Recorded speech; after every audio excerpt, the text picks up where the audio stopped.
केवलं ज्ञानमूर्तिं द्वन्द्वतीतं गगनसदृशं तत्त्वमस्यादिलक्ष्यम् एकं नित्यं व्यव्यमचलं सर्वधि साक्षिभूतं भावातीतं त्रिगुणरहितं सद्गुरु तं नमामि। सद्गुरु तं नमामि।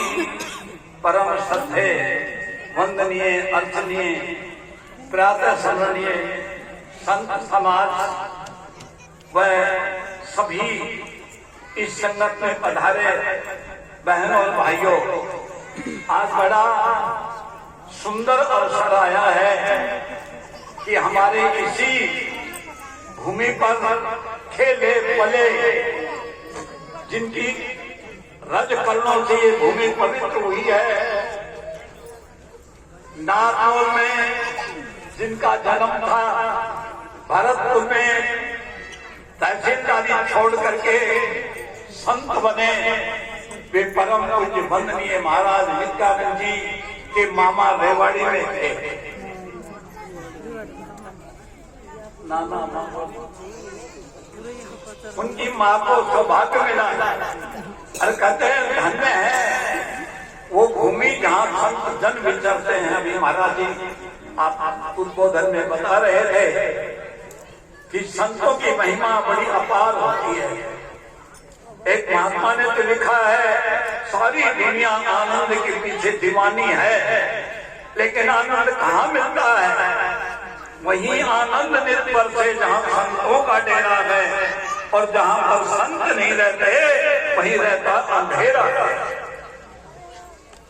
धन्य है भाग्य भूमि के जहाँ संत जन भी चलते हैं, नहीं इंसाफ परोपकारी जगत सारे में हेरा है।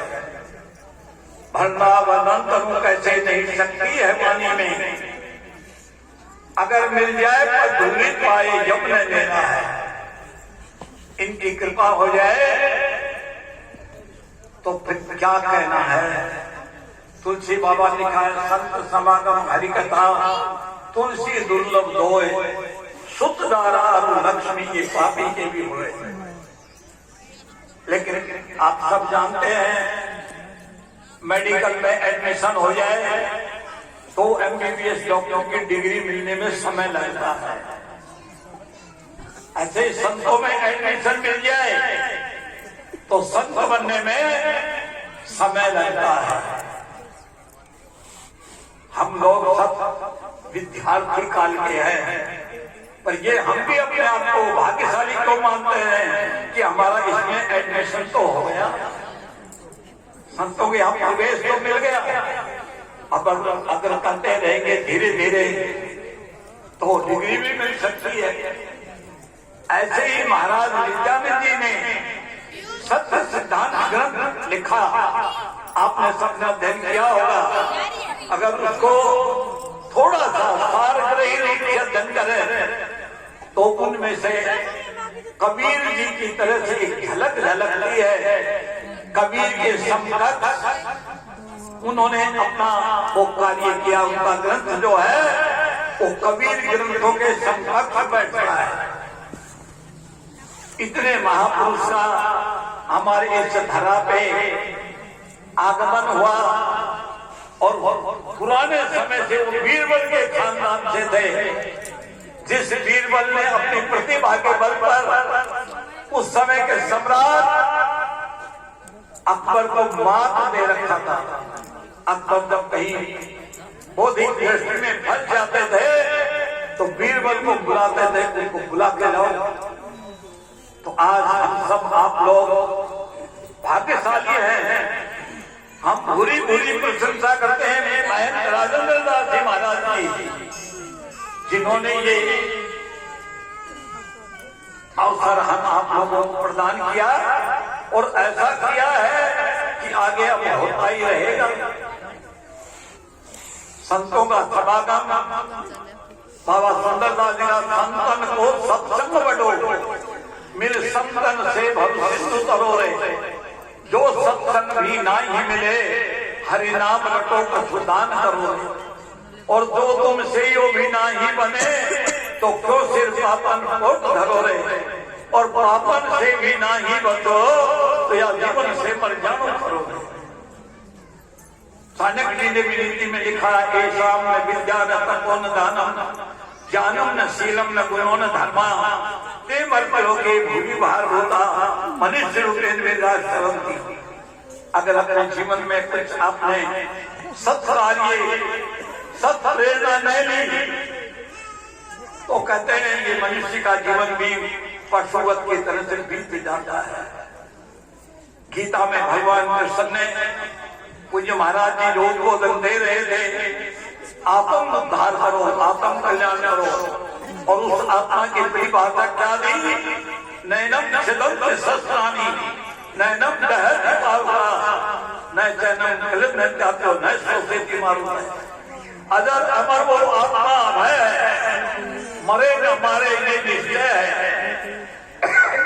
अपनी से इसको नहीं है और शस्त्र से इसका नहीं है। तजे आत्मा को जैसे कोई तजे पुराने कपड़े उतार के नए पहनते हो, सब प्रसन्न होते हैं, लेकिन इस पुराने को छोड़ते समय सब व्याकुल होते हैं। ऐसे ही है। और नर्तनधारी एक बनाए, कर्म भेद से चार कहाए, जैसा कर्म करे फल पाए, सारे जग के काट सजाए। ब्राह्मण क्षत्रिय वैश्य शूद्र में, ब्राह्मण क्षत्रिय वैश्य शूद्र में भेद नहीं लवलेश। मनोहर गीता का कोई भेद नहीं। यहाँ सरकार बच रही है, लोग बच रहे हैं। संतों ने, ऋषि मुनियों ने, महात्मा कबीर ने 600 साल पहले डंका बजाया, अरे मानव मानव सब एक हैं। ये क्यों जाति पातियों के चक्कर में पड़ गए? और आप देखिए 50 साल पहले हमें याद है, अगर ब्राह्मणों में बच्चा होता है तो धानगी को बुलाते थे परसों पेड़ा, और वो 10-15 दिन के बाद मावा पूजन हो जाए, और फिर वो अगर उसका हाथ लग जाए तो लड़ाई हो जाती। कुआ खुदवाते थे मजदूरों से, पानी निकल आया, फिर उसका पूजन हो गया। फिर अगर वो हरिजन उस कुएं पे चढ़ गया तो लड़ाई हो जाती थी। कितनी बड़ी विषमता। नहीं, कोई इनमें ब्राह्मण क्षत्रिय वैश्य शूद्र में भेद नहीं लगे, कोई भेद नहीं है। सर को सर ब्राह्मण कहते थे, इसे क्षत्रिय कहते थे, पेट को वैश्य कहते थे, पैरों को शूद्र कहते थे। गुरु शिष्य शिक्षा लेकर के जब जाने लगे तो सोचा पहले ब्राह्मण को प्रणाम कर दूं। गुरु के सिर पर हाथ लगाया और गुरु कहने लगा चंडाल दूर हटा। उन्होंने छतरी को पकड़ा तब भी रुष्ट हो गए, पेट को रगड़ने लगे तब भी नाराज हो गए। जब पैरों के हाथ लगाया तो कहने लगा आयुष्मान हो गए, प्रशस्ति हो गए, तेजस्वी हो गए। अग्रे अग्रे सेवा करने वाले अग्रणी होते हैं। और गड़बड़ क्या? निश्चित मुझ में मन को जोड़े, ऐसे भगत जगत में छोड़े, सब धर्मों से नाता तोड़े, मेरी शरण कबू नहीं छोड़े। तत्व ज्ञान मिल पावे ना सुख, योगी रंग नरेश, मनोहर गीता का उपदेश। और वो कितना दिव्य दृष्टि अर्जुन ने पाई, और प्रभु दिए दिखाई, जग में प्रभु प्रभु में जगताई, सालक लक ब्रह्म बुद्धि न छाई, हटा मोह का तिमिर दूर, जब प्रकटा ज्ञान दिनेश, मनोहर गीता का उपदेश। पंजाब में मेरे सब फकीर हुए, उन्होंने संगत में कहा ओ भगवान को क्या पाना है, रब दा के पाना, इतो खोना इतो लाना। जो आपने मन शरीर फंसा रखा है दुनिया में, इसको पाड़ के उधर कर लो, ठीक हो जाएगा। वो हंस पड़ा तो कहने लगा एक मन वरी आपने तुझे भी शैतान, और तीजा वरी माल हम नजर गई आत्मा, चौथे वरी ध्यान कर दे मंगते पहन खान, और पांचवा वरी इलम है ये चाहता इज्जतमान, छठवां वरी सन है जिसको अठो गए बलदान, और सातवां वरी नींद है जो दफन बंदी नाम। बुल्ले इतने वरी हो गया किमें जब ये भगवान कैसे बजोगे? तरीका बता दिया, तन की बना ले कुटिया, खुद बन जा उसमें साधु, जब जा बिछाले आसन, प्रियतम की तार हो जा। मीरो वफा की गंगा, कुटिया से बहते निकले, सिद्ध को वफा का बेड़ा, चट उस पे पार हो जा। सरल रास्ता भी यही है, सरस भी यही है और उत्तम भी यही है।